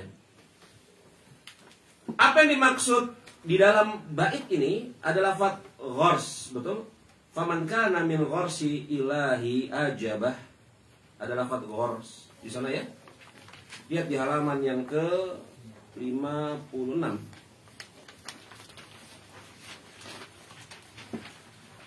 Ya. Ketika menjelaskan apa sih yang dimaksud dengan gharsu? 1, 2, 3. Maaf, 2 baris dari atas. Waqad qala Alama Ibnu Qayyim rahimahullahu taala, dan telah berkata Imam Ibnu Qayyim Al-Jauziyah rahimahullahu taala, wa gharsullahum ahlul ilm wal amal. Falau khalat ardu min alim khalat min gharsillah. Dan yang dimaksud dengan ghars Allah, yakni tanaman Allah, mereka adalah ahli ilmu dan amal. Andai kata bumi ini kosong dari mereka semua, maka akan kosong bumi ini dari tanaman Allah Subhanahu wa taala. Jadi yang dimaksud tanaman Allah Subhanahu wa taala itu adalah ahli ilmu dan orang-orang yang beramal di atas ilmunya. Ucapan Imam Ibnu Qayyim Al-Jauziyah rahimahullahu taala ini dalam makna beliau mensyarah hadis yang ada di atas, la tazalu ta'ifatun min ummati 'alal haq mansurah. Dan senantiasa ada sekelompok dari umatku ini yang berada di atas kebenaran dan mereka mansurah, mereka akan mendapatkan pertolongan. Itu ada hadisnya ya. Hadis riwayat Imam Ibnu Hibban dan disahihkan oleh Syekh Albani. La tazalu ta'ifatun min ummati 'alal haqq mansurah. Akan senantiasa ada segolongan dari umatku ini yang berada di atas kebenaran dan mereka mendapatkan pertolongan. Siapa umat tersebut? Mereka adalah ahli ilmu dan orang-orang yang beramal. Itulah tanaman Allah Subhanahu wa taala, kata Imam Ibnul Qayyim.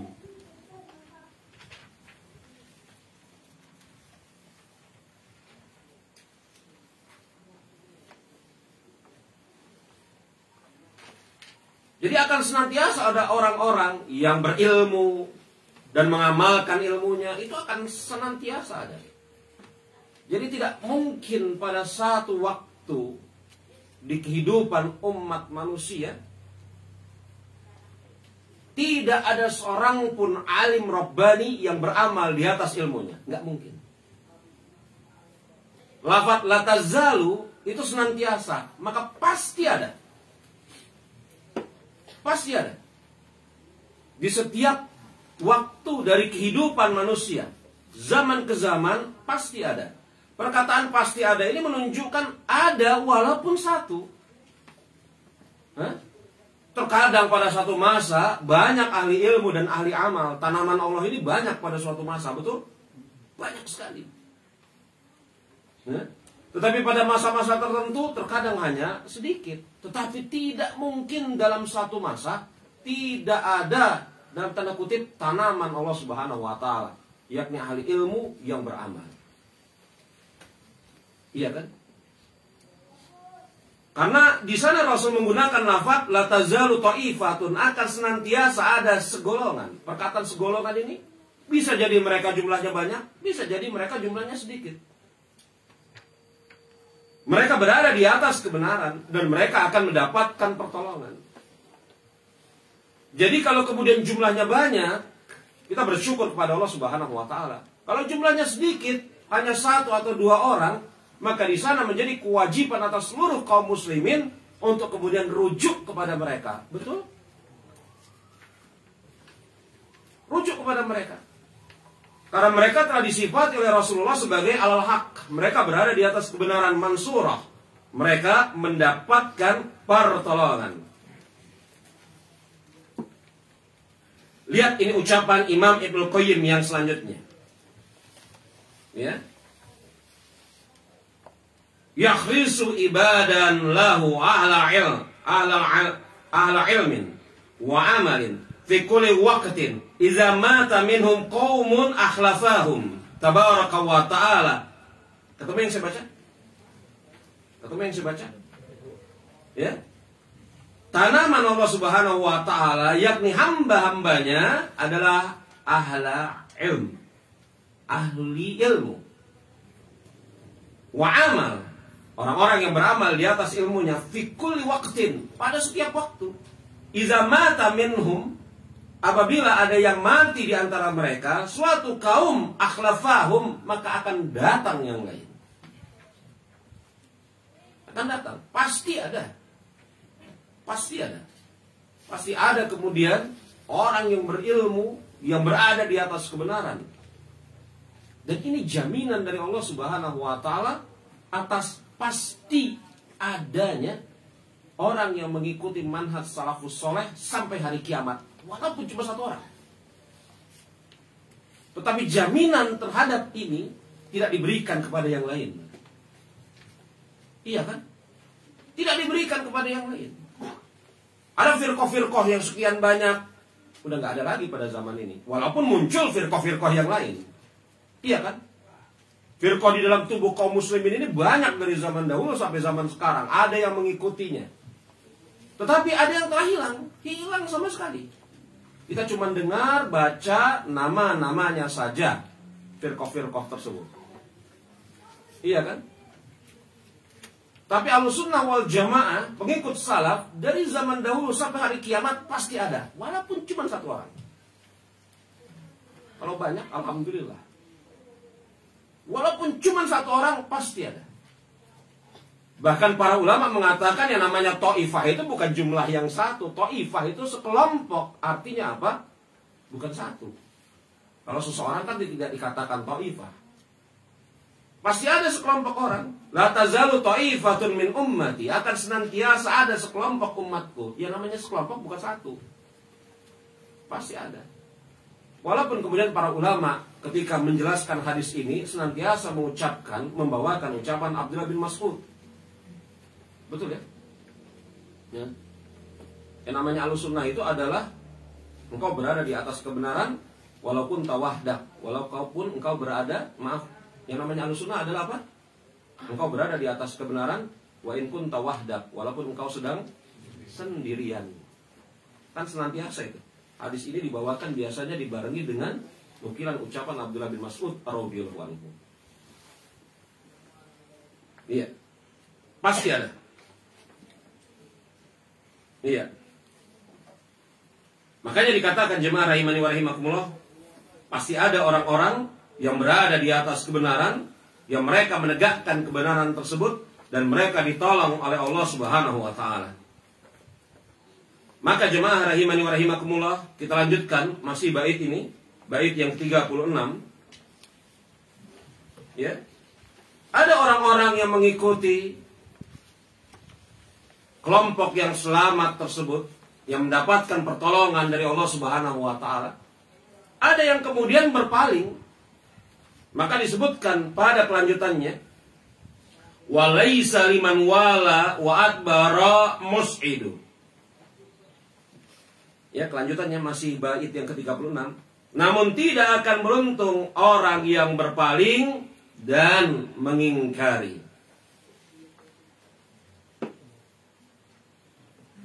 Tidak akan beruntung orang yang berpaling dan orang yang mengingkari. Berpaling dari jalan yang benar, jalan ilmu dan jalan amal. Jalan yang benar itu jalan ilmu dan jalan amal. Ini kan masih kelanjutan bait yang sama. Ya. Karena jalan ilmu dan jalan amal itu jalan keselamatan.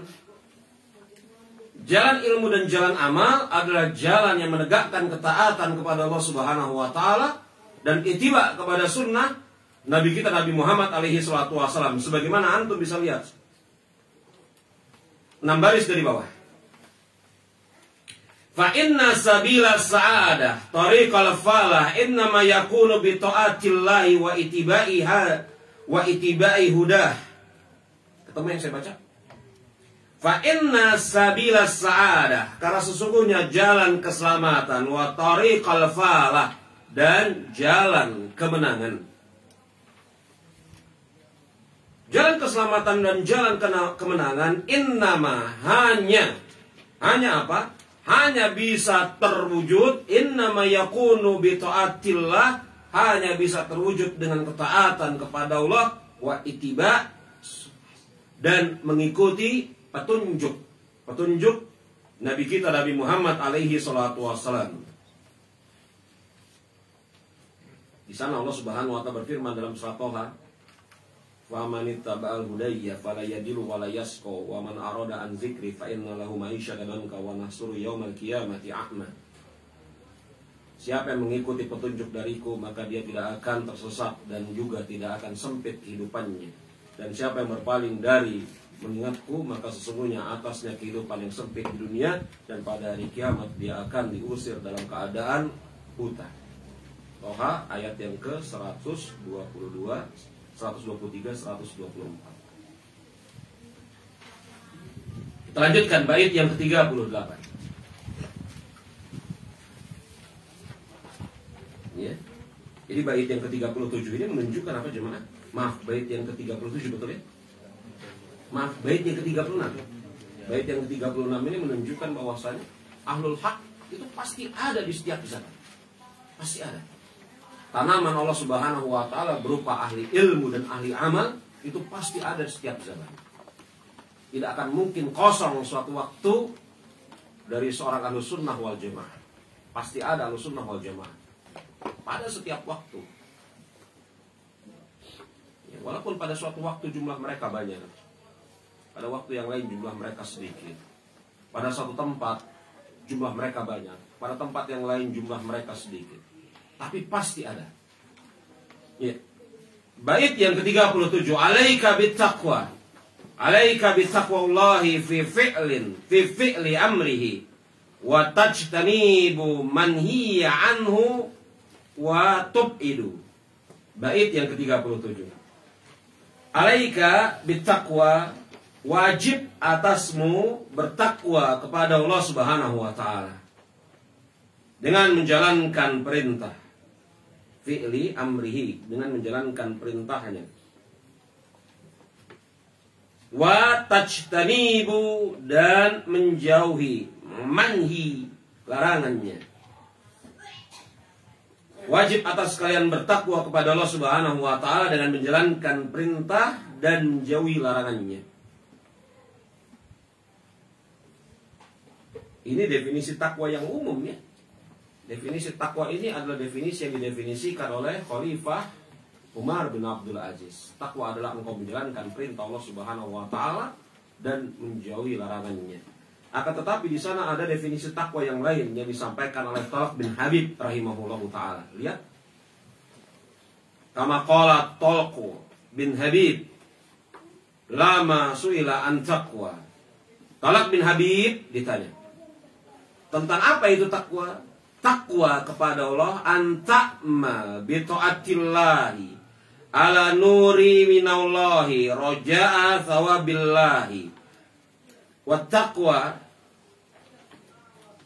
tark ma'asillahi ala nuri minallahi khawfa iqabillahi. Takwa adalah engkau beramal di atas ketaatan kepada Allah Subhanahu. Engkau beramal ketaatan untuk Allah Subhanahu wa taala di atas petunjuk dari Allah Subhanahu wa taala, mengharap ganjaran dari Allah Subhanahu wa taala. Dan takwa adalah engkau meninggalkan maksiat karena Allah Subhanahu wa taala di atas petunjuk dari Allah Subhanahu wa taala, karena engkau khawatir hukuman dari Allah Subhanahu wa taala. Ini definisi takwa yang diberikan oleh Talq bin Habib. Talq bin Habib seorang tabi'in. Ya. Takwa adalah engkau beramal ketaatan karena Allah di atas petunjuk dari Allah, karena mengharapkan ganjaran pahala dari Allah. Takwa adalah engkau meninggalkan kemaksiatan karena Allah di atas petunjuk ilmu dari Allah, karena engkau khawatir Allah Subhanahu wa taala akan menghukummu, mensiksamu. Ya, itu takwa. Sekali lagi, ya, meninggalkan larangan agar mendapatkan ganjaran karena Allah. Sebagaimana yang saya isyaratkan kemarin, seseorang ketika meninggalkan larangan, ya, kalau dia tidak menghadirkan niat karena Allah, maka dia tidak berdosa. Tetapi bersama dengan itu, dia tidak mendapatkan pahala. Kalau seseorang mengerjakan larangan, dia berdosa. Kalau seseorang meninggalkan larangan tidak karena Allah, maka dia tidak berdosa, tetapi juga dia tidak mendapatkan pahala. Kapan seseorang mendapatkan pahala ketika meninggalkan larangan? Kalau dia niatkan karena Allah Subhanahu wa taala. Makanya Talq bin Habib mengatakan, engkau meninggalkan larangan ya, karena Allah Subhanahu wa taala. Di atas petunjuk ilmu dari Allah Subhanahu wa taala, dan mengharap dan engkau khawatir mendapatkan azab dari Allah Subhanahu wa taala. Jadi takwa itu bisa dengan sebab mengerjakan perintah dan meninggalkan larangan. Kan kita sering menjumpai ya, kami wasiatkan kepada diri kami dan Anda semuanya, bahwasanya hendaklah kita bertakwa kepada Allah dengan sebenar-benarnya takwa, dengan mengerjakan perintah dan meninggalkan larangan. Itu betul. Tetapi harus semestinya diberikan taklik tambahan, mengerjakan perintah karena Allah dan meninggalkan larangan pun karena Allah. Itulah ucapan Talq bin Habib. Karena seseorang yang meninggalkan larangan tidak karena Allah, maka dia tidak berdosa, sekaligus juga dia tidak mendapatkan pahala. Iya. Makanya Syekh mengatakan alaika bittaqwallah fil fi'li amrihi wa tajtanibu manhiya. Kita lanjut kepada baris yang bait yang ke-38.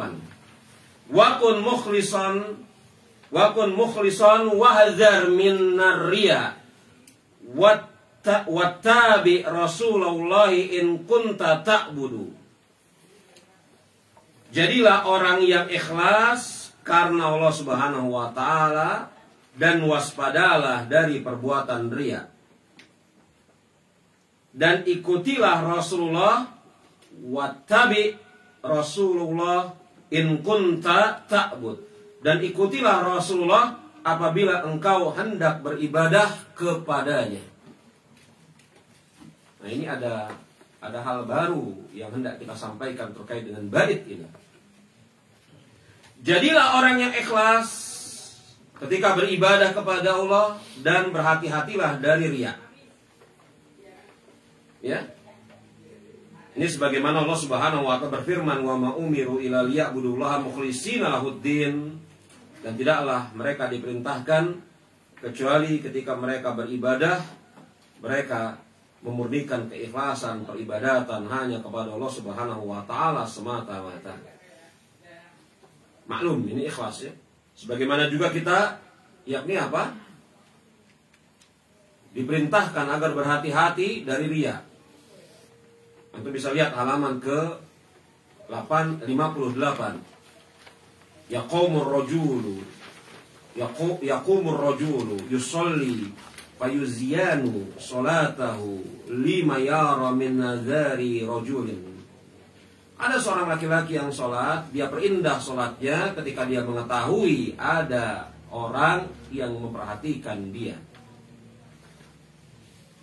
Ada seorang laki-laki yang tegak mengerjakan sholat, kemudian apa? Dia perindah sholatnya. Kenapa dia perindah sholatnya? Karena dia tahu ada seseorang yang sedang memperhatikan dirinya. Ya, lihat. Nah, ini menunjukkan kepada kita jemaah larangan dari tidak ikhlas dan larangan yakni sikap hati-hati dari perkara riya. Insyaallah taala maklum. Tetapi di sini ada hal yang sangat bagus sekali yang diberikan oleh Syekh. Wattabi Rasulullah in kunta ta'budu. Dan ikutilah Rasulullah apabila engkau hendak beribadah kepada Allah.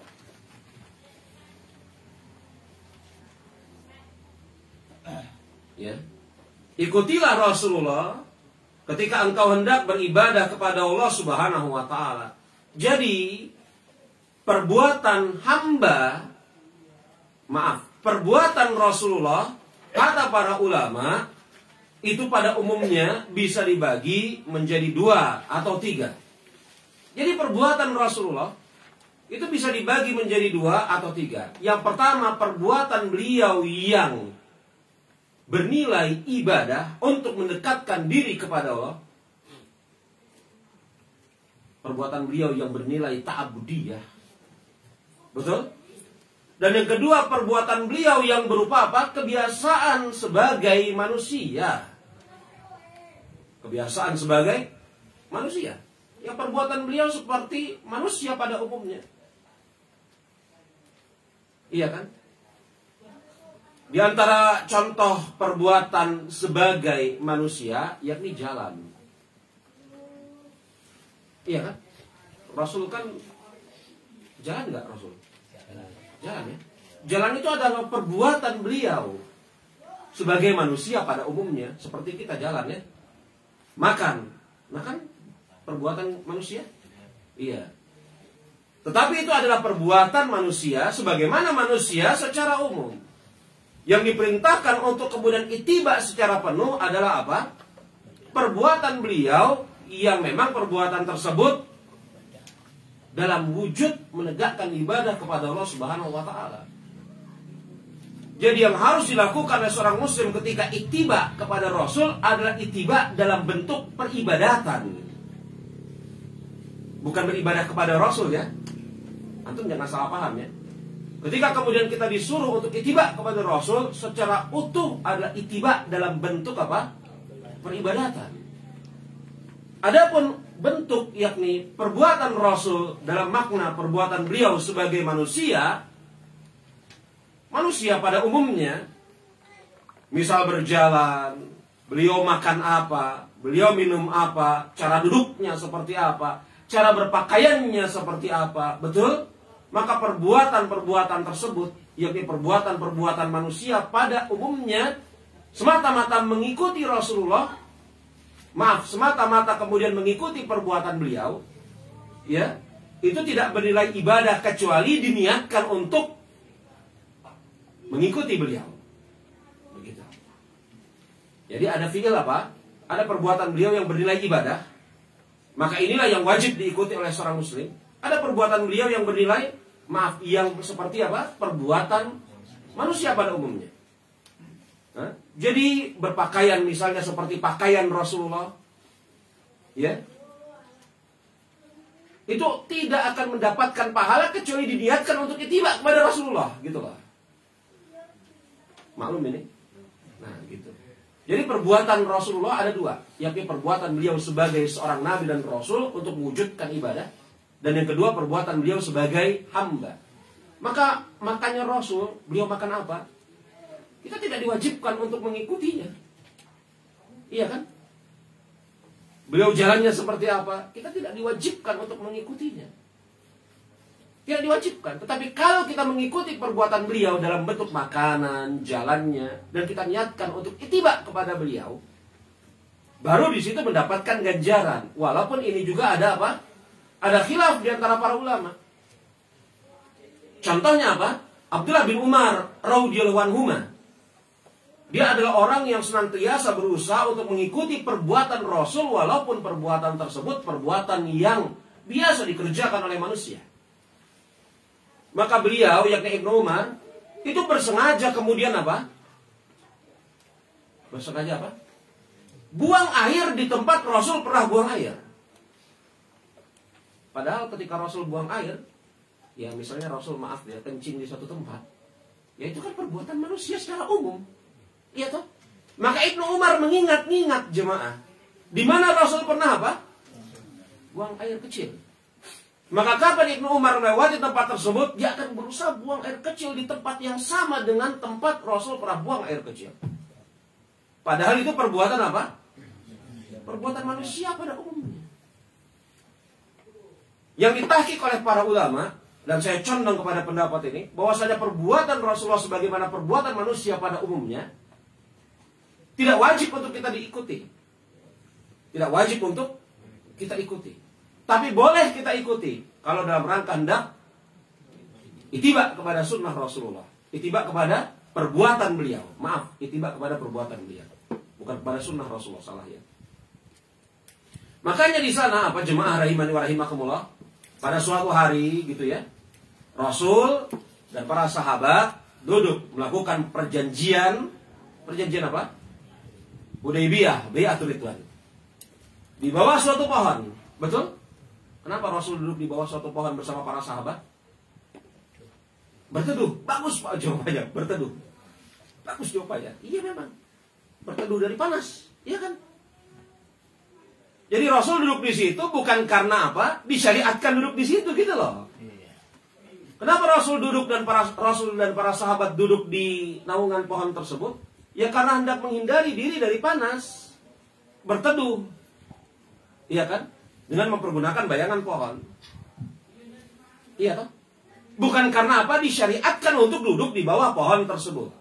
Buktinya apa? Ketika Rasulullah wafat, berganti masa kepada Abu Bakar, berganti masa kepada Umar bin Khattab. Umar bin Khattab melihat manusia apa? Berbondong-bondong, berjepet-jepetan, duduk di bawah naungan pohon tersebut. Iya kan? Umar kemudian heran. Manusia-manusia ini ngapain, kata Umar. Umar gak tahu alasannya apa. Manusia-manusia ini ngapain? Ya Amirul Mukminin, mereka mengetahui itu pohon tempat Rasul pernah melakukan Bai'atul Ridwan, perjanjian, Sulhul Hudaybiyah. Apa yang dilakukan Umar? Tebang pohon. Ini menunjukkan apa jemaah? Bahwasanya Umar bin Khattab, Khalifatul Rasyid Amirul Mukminin, memahami bahwasanya apa? Duduknya Rasul di bawah pohon tersebut berteduh, bukan suatu ibadah khusus. Kalau duduknya Rasul di bawah suatu pohon tersebut adalah bentuk peribadatan, na'udzubillah, mustahil Umar memotong pohon tersebut. Iya tak? Iya, kalau duduk di bawah pohon itu, nggak salah sebut ya. Kalau duduk di bawah pohon itu adalah salah satu bentuk peribadatan, maka nggak mungkin Umar memotongnya. Kalau Umar memotongnya berarti apa? Umar menghentikan salah satu bentuk peribadatan. Mungkin nggak itu terjadi pada diri Umar? Nggak mungkin. Apalagi para sahabat, nggak ada yang nolak. Iya kan? Ijma' sahabah itu hujjah. Makanya saya condong kepada pendapat yang kedua, bahwasanya perbuatan Rasulullah sebagaimana perbuatan manusia pada umumnya, berteduh, jalan, apa yang beliau makan, apa yang beliau pakai, maka bukan ibadah mahdoh pada zatnya. Maklum? Dan inilah yang bagus sekali saya katakan tadi ucapan Syekh Abdurrahman bin Nasir As-Sa'di rahimahullahu taala, serta meninggal ikutilah Rasul saat engkau beribadah kepadanya. Bagus banget. Kedetilan nih. Nampaknya Syekh juga condong kepada pendapat itu. Jadi yang diikuti oleh Rasulullah ketika kita hendak mewujudkan ibadah kepada Allah Subhanahu wa taala. Begitu. Jadi kalau jalan, maka ini wasilah untuk beribadah, bukan ibadah itu sendiri. Paham? Ya mudah-mudahan paham, insyaallah taala ya. Kedetilan yang luar biasa. Dan ikutilah Rasulullah saat engkau beribadah kepadanya. Tapi ini mau khilaf ya ikhwan ya. Tapi saya condong kepada pendapat itu, bahwasanya perbuatan Rasul sebagai hamba manusia pada umumnya, maka zahir yang nampak Allahu a'lam bishawab adalah tidak wajib untuk diikuti. Tidak wajib untuk diikuti sebagai hamba. Ya. Ustaz, ada perbuatan Rasulullah sebagai hamba, misalnya makan, ya betul. Tapi kemudian di dalam prosesi makan tersebut ada hal-hal yang kemudian diperintah dan dilarang oleh Rasulullah. Kalau kemudian Rasul, Nabi kita Nabi Muhammad alaihi salatu wassalam telah melakukan suatu perintah dan larangan pada perbuatan hamba secara umum, maka perbuatan tersebut telah masuk ke dalam bab peribadatan. Mudah aja kan? Paham ya? Kalau kemudian makan misalnya contoh, makan itu kan apa? Perbuatan manusia secara umum. Siapapun makan. Iya kan? Tetapi di dalam perincian makan tersebut ada perintah, ada larangan. Perintah makan dengan tangan kanan, larangan makan sambil berdiri, betul? Maka di titik-titik itu peribadatan. Tetapi di titik-titik yang lain yang tidak ada perintah dan larangan di dalam perbuatan manusia secara umum, bukan peribadatan secara zatnya. Jadi makan dengan tangan kanan itu merealisasikan ubudiyah. Betul? Makan tidak berdiri itu merealisasikan ubudiyah. Begitu ya. Makan yakni apa? Dari yang terdekat itu merealisasikan ubudiyah. Makan dengan 3 jari merealisasikan ubudiyah. Makan apa? Nah ini terserah. Iya kan? Makan apa terserah. Karena Rasul tidak pernah kemudian susun menu makan. Iya kan?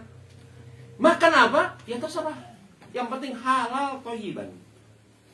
Rasul tidak pernah susun pola makan. Antum makan ini, makan itu, makan ini. Yang penting halal thayyib, membawa manfaat bagi badan kita, tidak memadaratkan. Begitu ya. Jadi apa itu? Apa itu? Ini bentuk berbuka puasa itu mengatakan berbukalah dengan 3 buah kurma, kalau nggak ada dengan seteguk air. Betul. Seteguk air ini bentuk peribadatan atau perbuatan minum berbuka puasa? Peribadatan, jelas ada perintah Rasulullah di sana. Jelas. Ada perintah Rasulullah. Kalau nggak ada seteguk air, maksudnya nggak ada seteguk air. Ini air putih apa air? Air putih. Ketika disebut air putih. Mafhumnya air putih. Iya. Air putih. Selesai itu. Karena itu yang paling mudah untuk didapat. Kalau kemudian dipahami air di sana adalah cendol, cendol lebih susah didapat daripada apa? Ketika disebut air, maka yang dipahami air putih. Kan kemarin sudah kita sebut ya. Ketika disebut suatu kata di dalam Al-Quran maupun As-Sunnah harus dipahami sesuai dengan konteksnya. Ketika disebut air, maka yang terpahami air putih. Kalau yang diinginkan adalah air kopi, maka harus ada tambahannya air, tapi maksudnya kopi, bos. Ya kan? Begitu. Baik, kita lanjut. Ya, makanya di sana jemaah, yang kita wajib mengikuti Rasulullah adalah di dalam saat engkau beribadah kepadanya. Dan Syekh, yakni apa? Abdul Razak, yang mensyarah kitab ini, itu insya Allah Ta'ala memahami apa yang dimaksud oleh As-Sa'di, Syekh As-Sa'di. Lihat ini. 3 baris dari atas. Wattabi Rasulullah in kunta ta'bud. Dan ikutilah Rasulullah apabila engkau hendak beribadah. Fi amalika ta'budiyah, di dalam amal-amal peribadatanmu. Begitu. Amalika, amal-amalmu. Amal-amal apa? Ta'budiyah. Amal-amal ta'budiyah. Di dalam amal-amal ta'budiyah, amal-amal yang memang itu ibadah dalam wujudnya. Makanya kemudian Syekh Abdul Razak membawakan hadis yang masyhur, man amila amalan laisa alaihi amruna fahuwa raddun. Siapa yang beramal yang mana amal tersebut tidak ada di dalam perbuatan kami, yang tidak kami amalkan, maka dia tertolak. Mardud ala sahibihi wa ghairi maqbulin minhu. Tertolak dan tidak diterima. Maka antum perhatikan jemaah, pada bait yang ke-38 ini, An-Nazim Syekh As-Sa'di kumpulkan 2 hal. Wa kun mukhlishon, dan hendaklah kalian ikhlas. Wa tabi Rasulah, dan ikutilah Rasulullah ittiba. Maka pada bait yang ke-38 ini, 1 bait ringkas Syekh As-Sa'di sebutkan 2 syarat diterimanya ibadah, ikhlas dan ittiba. Baik, kita masuk kepada bait yang ke-39. Wattawakkal 'ala rahmani haqqan wa thiq bihi. Liyakfika ma yukhnika haqqan wa tarshudu. Bertawakallah kepada Allah yang maha. Bertawakallah kepada Allah Ar-Rahman dengan tawakal sebenar-benarnya. Dan engkau percaya kepadanya.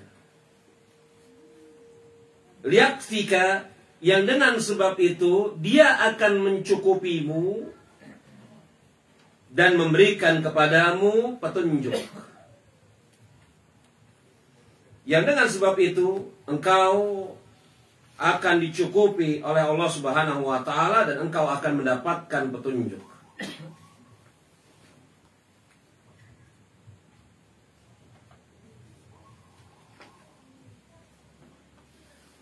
Nah, ini berbicara tentang bait ke-39 ini berbicara tentang tawakal. Perintah bertawakal kepada Allah Subhanahu wa taala. Ya. Perintah bertawakal kepada Allah Subhanahu wa taala dan menyandarkan urusan kepada Allah Subhanahu wa taala. Ya.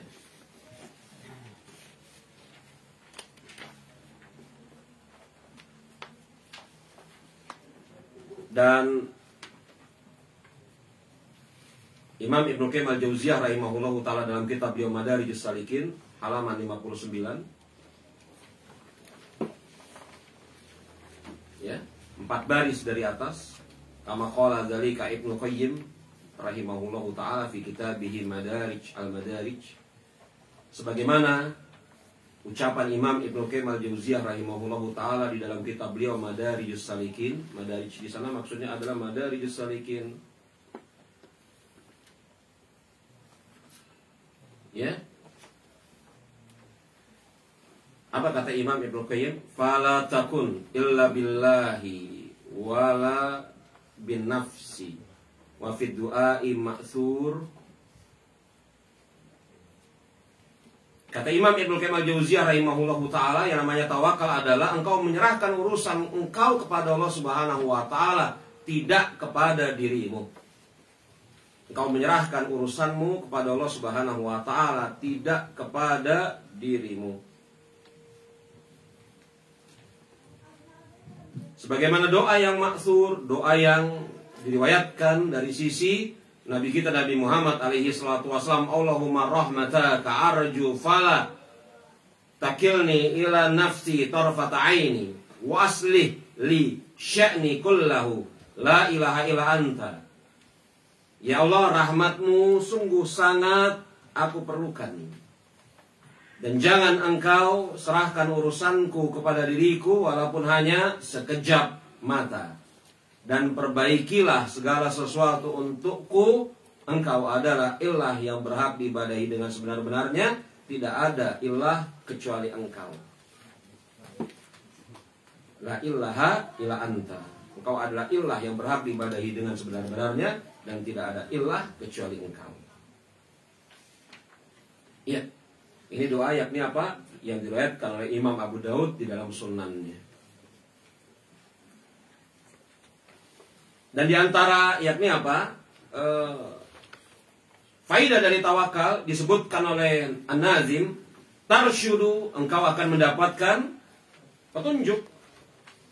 Jadi orang yang bertawakal kepada Allah Subhanahu wa taala akan mendapatkan petunjuk. Ya.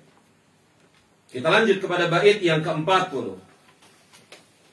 Tasabbar anil isyani wasbir li hukmihi wasabir ala ta'atin alaika tas'adu. Bait yang ke-40. Berusahalah untuk sabar menjauhi segala kemaksiatan, dan bersabarlah di dalam ketetapannya. Hendaknya engkau sabar di atas ketaatan agar engkau mendapatkan petunjuk, atau agar engkau mendapatkan kebahagiaan. Bersabarlah engkau untuk menjauhi kemaksiatan dan di atas ketetapannya. Li hukmihi, itu di atas ketetapannya. Dan bersabarlah ketika menjalankan ketaatan, agar dia memberikan kepada dirimu pertolongan atau kebahagiaan atau petunjuk. Pada bait yang ke-40 ini, An-Nazim mengumpulkan 3 macam tawakal. Kita tahu bahwasanya tawakal, sabar. Pada bait yang ke-40 ini, An-Nazim mengumpulkan 3 macam kesabaran. Ya. Yakni sabar ketika menjalankan perintah sampai perintah tersebut tertunaikan. Yang kedua, sabar ketika meninggalkan larangan. Dan yang ketiga, sabar terhadap ketetapan qada dan qadar Allah Subhanahu wa taala.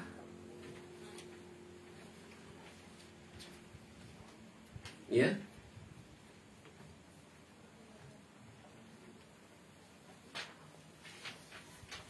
Ada 3 macam kesabaran, maklum insyaallah taala. Kalau kemudian kita ikuti urutan yang disampaikan oleh An-Nazim, yakni apa? Penulis nazam ini, Syekh As-Sa'di.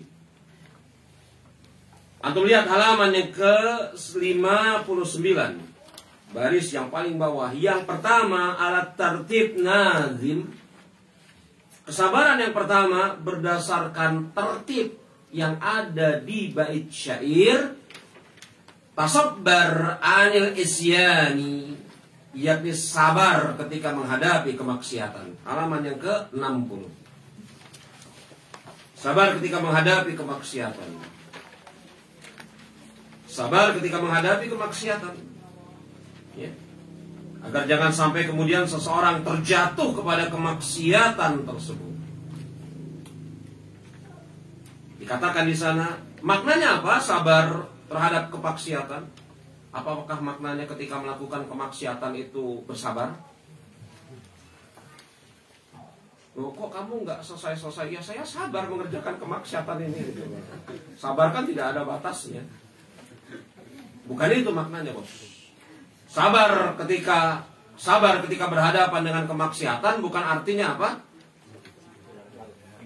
Nggak berhenti-henti mengerjakan kemaksiatan. Ini makna sabar yang salah ya.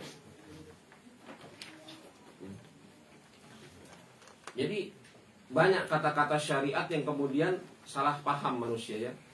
Sabar. Di antaranya mungkin sabar ketika mengerjakan kemaksiatan. Ya saya sabar ketika mengerjakan kemaksiatan ini. Bukan begitu maknanya. Sabar ketika berhadapan dengan kemaksiatan. Maknanya apa? Menahan diri agar tidak melakukan perbuatan dosa. Dan berusaha keras agar tidak terjatuh kepada keharaman Allah Subhanahu wa ta'ala.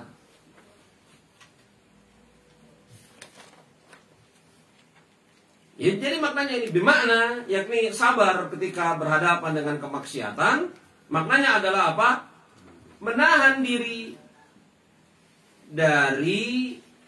menahan diri agar tidak terjatuh kepada perbuatan dosa. Dan berusaha keras agar tidak menahan diri agar tidak mengerjakan perbuatan dosa dan berusaha keras agar tidak terjatuh kepada hal yang Allah Subhanahu wa ta'ala haramkan.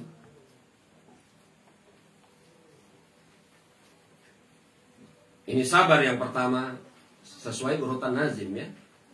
Kemudian yang kedua, halaman ke-60 masih.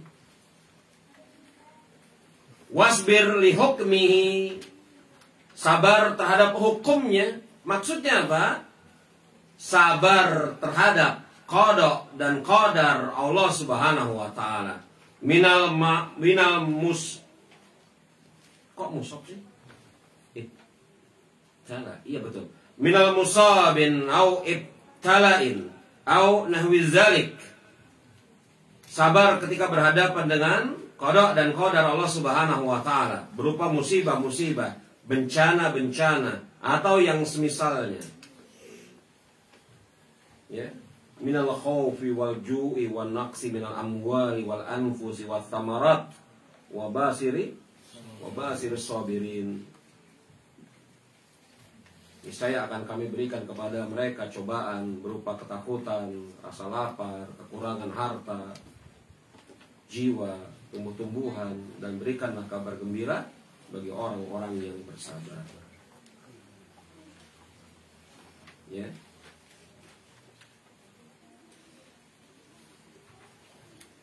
Baik, yang ketiga.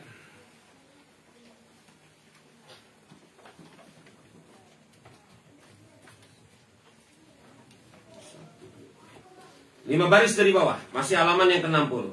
Wasabir ala ta'ati. Ini bentuk sabar yang ketiga, yakni sabar ketika menjalankan ketaatan. Bersabar di atas ketaatan kepada Allah Subhanahu wa ta'ala. Karena mengerjakan ketaatan memerlukan kesabaran. Fa'buduhu wastabir li ibadati. Ibadahlah engkau kepada Allah dan bersabarlah di dalamnya. Ya ayyuhallazina amanu isbiru wasabiru warabitu wattaqullaha la'allakum tuflihun. Wahai orang-orang yang beriman, bersabarlah, kuatkanlah kesabaran kalian, berjaga-jagalah kalian, bertakwalah kepada Allah, niscaya kalian akan mendapatkan keberuntungan atau kemenangan. Ini 3 macam kesabaran pada bait yang ke-40 ini. Seseorang yang kemudian merealisasikan 3 macam kesabaran ini, apa kata Syekh? Alaika tas'ad. Alaka tas'ad, maaf, alaka tas'ad. Niscaya engkau akan mendapatkan apa? Kebahagiaan. Alaka itu apa, Ustaz? Alaka itu alaika. Kok bisa alaka? Ya itu yang saya katakan kemarin, darurat syair yang ada 22 kurang lebih. Darurat syair. Alaka itu apa? Alaika. Kok bisa-bisanya ya-nya nggak ada gitu ya? Ya itu dia darurat syair gitu. Yang ada 22 pada sesi pertama kemarin kita sampaikan. Alaka tas'ad. Ya. Dan kata-kata alaka itu nggak lazim kalau dipergunakan untuk tulisan berbentuk paragraf. Begitu ya. Nggak apa? Nggak lazim. Alaikum bukan alaikum bukan alaikum. Assalamualaikum. Assalamualaikum. Assalamualaikum. Assalamualaikum. Assalamualaikum gitu ya. Assalamualaikum. Ya itu mungkin saja itu boleh. Nggak tahu saya boleh apa enggak ya.